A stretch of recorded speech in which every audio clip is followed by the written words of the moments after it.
Great job you've done. Great job you've done. A friend of mine for a long time, you know, years ago, he was looking for a place. Can I tell this story just quickly? Do you mind? He was looking for a place, and they said, well, that sport's never going to make it. It's too violent. They just don't know how violent the American people are, do they? They never quite figured that out. No, they said, no, it'll never make it. There's nobody like this guy, I'm telling you. I always say it's a great sport. Without him, I don't know what they'd do. I don't know if it could. I don't know if anything would make it. He could do anything. He is so smart, so tough, so cunning. He's been a friend of mine for a long time. I've been a friend of his, but I gave him a place a long time ago. And all I know is just like we have outside, we had lines. I said, what the hell's going on here, Dana? This place is packed, right? We were packed. We had thousands of people. They couldn't get in. And I was so nice. I said, let's do it again, Dana, please. And we did it again and again and again. And it became the UFC, and he sold it, and has a big chunk of it, but he got $4 billion when he sold it. $4 billion.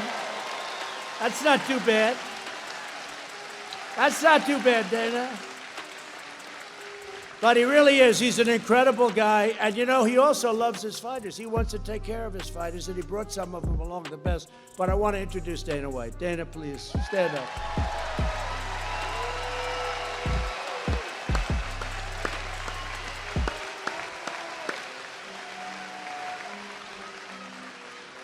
And Dana brought along a few of his friends, and these are not people you want to pick a fight with. Because under those beautiful suits are a lot of muscle, a lot of power, a lot of genius for fighting and for other things. But a lot of genius under those suits. Because under those beautiful suits are a lot of muscle, a lot of power, a lot of genius for fighting and for other things. But a lot of genius under those suits. A few members of the UFC community. So here's a man he used to walk into that ring, and he still does, and he's as good as there is in the world. Number one in the world. You don't want to pick a fight with him at a bar. Let's say you had a fight, and you happen to meet Colby Covington. You say, what's your name? And he said, my name's Colby Covington. And you know, the first time I saw Covington and then Colby, he walks into the ring. Now, he wasn't fighting, but he walked in with that same hat that you're wearing. It said, keep America great. It says, make America. He doesn't care. As long as it has Trump on it someplace, he doesn't care. He doesn't discriminate. But this was the same day that we had our conservative reporter beat to hell by that wise guy who's now in big trouble for doing what he did. And then he walks in wearing the hat, right? Keep America great. And he wears the hat, and he's going like this, because this was a big story. You remember what they did to that guy. Conservative reporter, not a fighter. He wasn't a fighter. And it was 10 people against one. Now, if we had 10 people against that one, those 10 people would be in serious trouble. They said, what the hell? But I'd like to introduce Colby Covington. Great fighter. Great fighter. Incredible. He is a great fighter.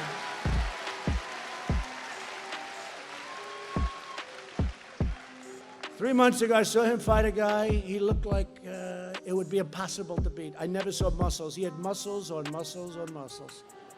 And Colby's a very fit guy and, you know, fantastic, but he didn't look quite the same. It wasn't even a contest. It went a few rounds, and it was like, I couldn't believe what you did. He took him apart so easily. It was like an easy day at the office. So you have to explain that to me someday, Colby, but we love you, man. You're with us, and we're with you. Another great champion.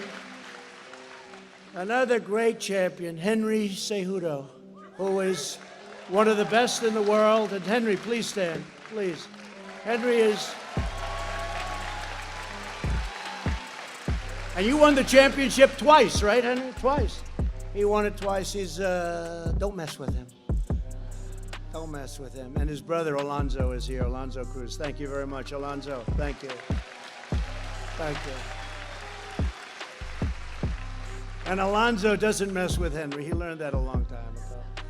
So one of the best fighters in the world, and he's got a tremendous fight coming up against, I guess, the #1 rated pound-for-pound fighter, Justin Gaethje. Please, stand up, Justin. Justin Gaethje, thank you. And you feel good about that fight? He said he's going to knock him out. Well, we're going to be watching. It's right before the election, but I think I'm going to be watching, okay? I'll be watching. You better believe it. That's going to be an incredible fight. Good luck. Good luck, Justin. Great fighter.